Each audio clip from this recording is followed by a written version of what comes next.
నమస్తే అండి. నేను నిన్న అంజనాదేవి అమ్మగారు హెల్త్ బాగాలేదని ప్రతి ఛానల్లో స్ప్రెడ్ చేశారండి. పవన్ కళ్యాణ్ గారు విజయవాడ నుంచి హుటాహుటిగా హైదరాబాద్ వచ్చేసారని చెప్పుకున్నారు. ఎమర్జెన్సీ మీటింగ్స్ ఉన్నా వదులుకొని వచ్చేసారని. అది ఆ అమ్మగారికి హెల్త్ బాగాలేని విషయం కరెక్టేనండి. అంటే చిరంజీవి గారు టీచ్ చేశారు. ఆయన చేసే వరకు ఎవరికి తెలియదు ఏ హాస్పిటల్లో ఉన్నారో ఏంటా అని. అందరూ మెగా ఫ్యాన్స్ అందరూ చాలా టెన్షన్లో ఉన్నారు నిన్న. కానీ ఆయన ట్వీట్ చేసి అవన్నీ నమ్మకండి, అమ్మగారికి హెల్త్ బాగాలేదని నేను అంటే 3 రోజులు 4 రోజుల ముందంట ఆ మాట. అప్పుడు కొంచెం నీరసంగా ఉండటం వల్ల వెళ్ళి అపోలో హాస్పిటల్లో చెకప్లు అవి చేయించుకున్నారు. ఎందుకంటే వయసు రీత్యా పెద్ద ఆమెనండి. అంటే చిరంజీవి గారికి 69 అంటే ఇంకా చూడండి మీరు, లేదన్నా 89 వరకు ఉంటాయి. అందుకని వయసు సమస్యలు అవి వస్తుంటాయి కాబట్టి వెళ్ళి చెకప్ చేయడం అది చేయించారంట. ఇప్పుడు మా అమ్మగారు చాలా హెల్తీగా ఉన్నారు, అలాగే ప్రాబ్లం లేదని చెప్పి ట్వీట్ చేశారు. అందరూ ఊపిరి పీల్చుకున్నారు. అమ్మగారి మీద లేనిపోని న్యూస్ స్ప్రెడ్ చేయకండి. ఎందుకంటే ముందు అమ్మగారి గురించి చెప్పడానికి రీజన్ అంజనాదేవి అమ్మగారి నవ్వు అండి. ఆ నవ్వు చూస్తుంటే మా అమ్మ గుర్తుకు వస్తుందండి. మా అమ్మ స్వర్గీయ అయిపోయారు, కానీ మా అమ్మగారు గుర్తుకొస్తారండి. నేనే కాదు, ప్రతి ఒక్కరు మా అమ్మ నవ్వు గురించి చెప్పినవాళ్ళు. అంత ఫ్రీగా నవ్వుతారన్నమాట పెద్దవాళ్ళు. అలాగా అంత హ్యాపీగా నవ్వే వాళ్ళు. మా అమ్మగారు కూడా చిరంజీవి గారు అమ్మగారిని చూసినా నాకు అదే గుర్తుకొస్తుంది అనమాట. మా అమ్మ గుర్తుకొస్తుంది. అందుకని ఆమె ఎల్లకాలం హెల్త్గా మంచి ఉత్సాహంగా ఉండాలని అనుకుంటాం. మొన్నే జనవరిలో అనుకుంటా అదే బర్త్డే చేయించారు. చాలా బాగా ఎంజాయ్గా ఉన్నారు. అప్పుడు చాలా ఉత్సాహంగా అనిపించింది. వాళ్ళకి ఆరోగ్యాలు బాగుండాలని కోరుకున్నాం. ఏమాత్రం స్ప్రెడ్ చేయకండి ఆమె గురించి. అలాగే ఇంకో న్యూస్గా ఎప్పుడు లేనిది ఉండవల్లి అరుణ్ కుమార్ గారు పవన్ కళ్యాణ్ గారిని పొగిడారండి. ఎప్పుడు జగన్ జపము కాంగ్రెస్ జపము చేసే అతను ఫస్ట్ టైం పవన్ కళ్యాణ్ ఆంధ్రప్రదేశ్కి దొరికిన ఆశాజ్యోతి అని చెప్పారు. ఆయన వల్ల చాలా పనులు అవుతాయని చెప్పారు.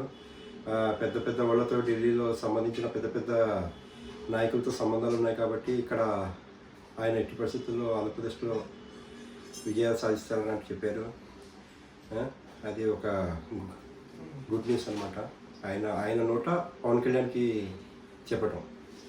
అలాగే నిన్న జగన్మోహన్ రెడ్డి పాప ఇష్యూ ఏదైతే దేవికా రెడ్డి వచ్చి అన్నయ్య అంటే మావయ్య అని పిలిచారు. ఇప్పుడు అన్న అంది. మరి ఏమర్థం కావట్లేదు నాకు. ఇంతకుముందు అందరూ పిల్లలు మావయ్య అని పిలిచారు. ఇప్పుడు ఏమి అన్న ఫోటో అని కలవాలన్నా ఏడిచే. ఈ పిల్లల్ని ఇలా ఐప్యాక్ ఇచ్చే ఐడియాలు వాడటం మానేసేయండి. ఎందుకంటే పిల్లల్ని ఇందులో లాగటం మంచిది కాదండి. వాళ్ళు చదువుకునే వయసు వాళ్ళది. ఎంత ట్రోల్ అవుతుంది పాప. వాళ్ళ నాన్నగారు వచ్చి కూడా చెప్పడం జరిగింది, మా పాపని వదిలేయండి అది ఇది అని. అంటే ఇక్కడ వైసీపీ వాళ్ళు చేసే వాళ్ళకి 11 వచ్చినా రాలేదు, బుద్ధి రాలేదన్నమాట. ఎందుకంటే ఆమె చెప్పిన యాక్టింగ్ కానీ అది కానీ అందరికీ తెలిసిపోయింది. అందరికీ అంటే తర్వాత పాప గురించి తెలుసుకుంటే విజయవాడలోని రవీంద్ర భారతి స్కూల్లో 8వ క్లాస్ చదువుతుందండి. ఆమె ఫీజులే 1,43,500 అంటండి. అంత ఫీజులు ఆమెకి. మా అమ్మఒడి 15,000 అవసరం ఉండిపోయింది. ఇప్పుడు అంతంత ఫీజులు ఇచ్చి చదివిస్తున్నారు ఆ అమ్మాయికి. అంటే వాళ్ళ అమ్మ అటు వైసీపీ తరఫున ప్రచారం చేసే మేడం గారు ఆమె కూడా. అంటే ఇప్పుడు పాపని కూడా దింపారు. ఐప్యాక్ కూర్చోమంటే కూర్చోవటం, నిల్చోమంటే నిల్చోవటం మానేయాలి జగన్ గారు. అప్పుడు పైకి వస్తారు. అది ఏమైనా అవుట్డేటెడ్ అయిపోయిందండి. ఆ ట్రిక్స్ అన్నీ అవుట్డేటెడ్. అంటే లాస్ట్ టైం అందరికి తెలిసిపోయింది, ఎవ్వరు నమ్మలేదు జగన్ గారి డ్రామాలు మళ్ళీ అలాంటి చీప్ ట్రిక్స్ మళ్ళీ వాడారు. అక్కడ కొంచెం పరుగు పోయింది. ఇలాంటివి వదులుకుంటే ఆయన కొంచెం పైకి రావచ్చు. లేకపోతే సింగిల్ డిజిట్కి పరిమితం అయిపోతుంది ఈసారి. అలాగే నిన్న రిలీజ్ అయిన సినిమాల్లో మన ఇది ధనరాజ్ దర్శకత్వం వహించి తీసిన రామమ్మ రాఘవ్ సినిమా పేరు చాలా బాగుందండి. ఎమోషనల్గా ఒక తండ్రి స్టోరీ, అది తండ్రి కొడుకుల స్టోరీ. చాలా ఎమోషనల్గా లాస్ట్లో అయితే 20 నిమిషాలు ఏడిపించేశారు. చాలా బాగుంది సినిమా, తప్పక చూడండి, అందరికీ నచ్చుతుంది. ముఖ్యంగా సముద్రకని గారు కూడా చాలా అద్భుతంగా నటించారు. ధనరాజ్ కూడా అలాగే చాలా బాగా నటించాడు. సినిమా చాలా ఉంది. అలాగే టోటల్ 3-4 సినిమాలు రిలీజ్ అయ్యాయి. అందులో ధనుష్ దర్శకత్వం వచ్చిన జాబిలమ్మ నీకు అంత కోపమ్మ, ఆ సినిమా కూడా బాగానే ఉంది. ఇంకోటి మన ప్రదీప్ రంగనాథన్ ఏదైతే లవ్ టుడే హీరో, ఆయన సినిమా ఒకటి వచ్చిందండి. డ్రాగన్ సినిమా వచ్చింది. Return of the dragon title ఏదో వెరైటీగా పెట్టారు, రిటర్న్ ఆఫ్ ది డ్రాగన్. ఆ సినిమా కూడా యూత్ఫుల్స్ పిక్చరు. అయితే సెకండ్ లైఫ్ దొరికితే మనిషికి ఎలా ఉంటుందో అన్నట్టు ఆ సినిమా. ఈ 3 సినిమాలు బాగున్నాయి. ఈ 3 సినిమాల్లో ముఖ్యంగా ధనరాజ్ దర్శకత్వం వహించిన రామం రాఘవం సినిమాలో ఎమోషనల్గా చాలా బాగుంది. 3 సినిమాలు కూడా చూడొచ్చు ఈసారికి. అలాగే నిన్న ప్రోమో రిలీజ్ చేశారండి హరిహర వీరమల్లుది, పవన్ కళ్యాణ్ గారిది. విజువల్ వండర్ అండి, చాలా బాగుంది. మ్యూజిక్ కూడా చాలా బాగుంది.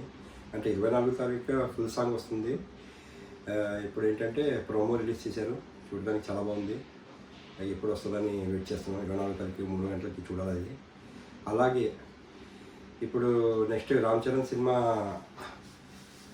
సుకుమార్ గారితో RC-17లో హీరోయిన్గా రష్మిక మందన్ అని పెడదామని ఆలోచిస్తున్నారని వినిపించింది. మంచి శుభవారం, ఎందుకంటే ఆమె కూడా మంచి హిట్ ఇచ్చుకుంటూ మంచి యాక్టింగ్తో పైకి వస్తుంది. ఇప్పుడు గ్లోబల్ స్టార్తో నటించే అవకాశం సాధించిందని చెప్పాలి. ఈసారి పవన్ కళ్యాణ్ సినిమాలు, మన రామ్ చరణ్ గారి సినిమాలు ఒక రేంజ్లో ఉంటాయండి. ఎట్టి పరిస్థితుల్లో ఏ మాత్రం తగ్గవు.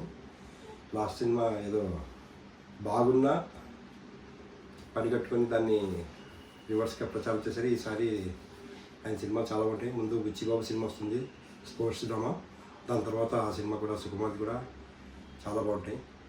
అలాగే క్రికెట్ గురించి చెప్పుకుంటే కనుక నిన్న మొహమ్మద్ షమి ఇండియా మ్యాచ్లో ఏదైతే 5 వికెట్లు తీశాడో రికార్డ్ సాధించాడండి. అంటే వేగంగా 200 వికెట్లు తీసిన దాంట్లో జాబితాలో 2వ స్థానానికి వచ్చాడు. మొదటి స్థానంలో ఆస్ట్రేలియా బౌలర్ మిచెల్ స్టార్క్ ఉన్నాడు. ఇప్పుడు షమి అయితే 104 ఇన్నింగ్స్లో 200 వికెట్లు తీయటం జరిగింది.